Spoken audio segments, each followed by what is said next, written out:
Salut, c'est Alain, l'activateur de votre changement et le créateur d'entreprenez-vous.com.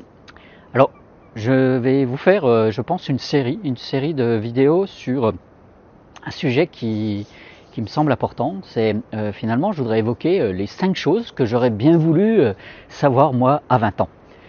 Mais avant que je vous partage un peu tout ce détail, peut-être dans une vidéo, peut-être dans plusieurs, sachez si vous êtes nouvelle ou nouveau sur cette chaîne que j'y partage avec vous des contenus autour de la haute performance, du leadership et aussi de l'entrepreneuriat.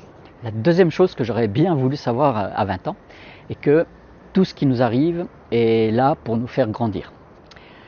J'adore moi Robin Sharma et il utilise une phrase qui dit que ce qui est mauvais pour notre ego est bon pour notre âme.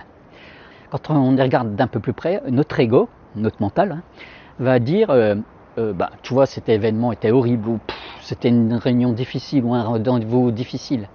En fait, cet ego n'y est pour rien. Nos pensées sont dictées par nos peurs. Et si vous êtes dans ce cas-là, cela veut dire que vous faites bien référence à votre passé. Mais peut-être qu'en prenant conscience que vous faites un petit peu mener par le bout du nez de vos peurs ou de vos frustrations qui viennent du passé ou tout simplement de vos doutes, vous pouvez vous dire est-ce que je prenais de la hauteur? Et si je prenais de la hauteur pour voir ce que je peux apprendre sur moi de tel événement ou telle difficulté ou tel aléa, de telle expérience déplaisante. Quelles sont les émotions que dans ces cas-là vous ressentez là? Il faut prendre ce que disait Nelson Mandela très bien, il disait je ne perds jamais, soit d'un côté je gagne, soit de l'autre j'apprends. Vous pourriez peut-être vous dire dans ces cas-là, ok, mais qu'est-ce que la personne que je veux devenir là demain, qu'est-ce que cette personne pourrait être, qu'est-ce qu'elle pourrait faire, qu'est-ce qu'elle pourrait penser de cette situation là? Pour changer, pour initier un changement, en fait, la première étape n'est justement pas de changer de mode de fonctionnement, mais tout simplement de prendre conscience que l'on est en train de réagir dans le mauvais sens. Moi, quand ça se passe pas très bien, je me dis, tiens, tu as vu ce que cette personne t'a dit vient de te mettre en colère.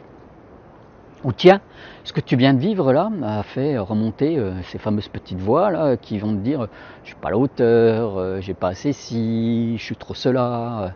Il suffit finalement de n'être plus être en mode collecteur de rancœur, de négativité sur soi, de jugement sur les autres.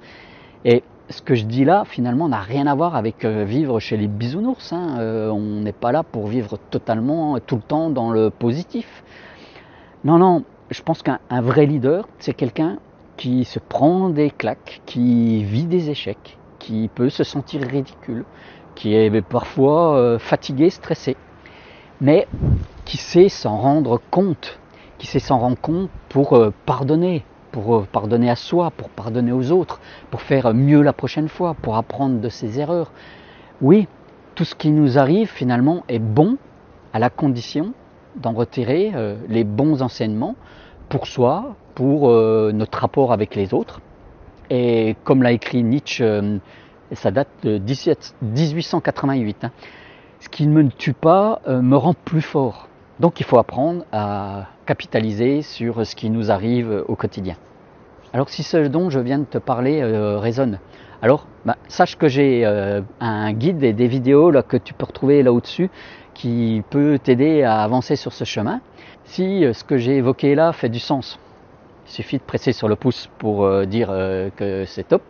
De partager aussi cette vidéo avec d'autres, ça permet de créer une émulation, de progresser.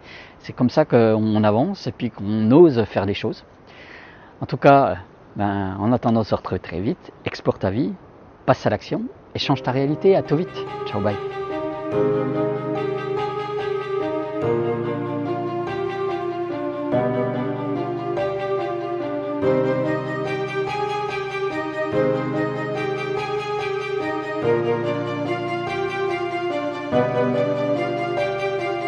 Thank you.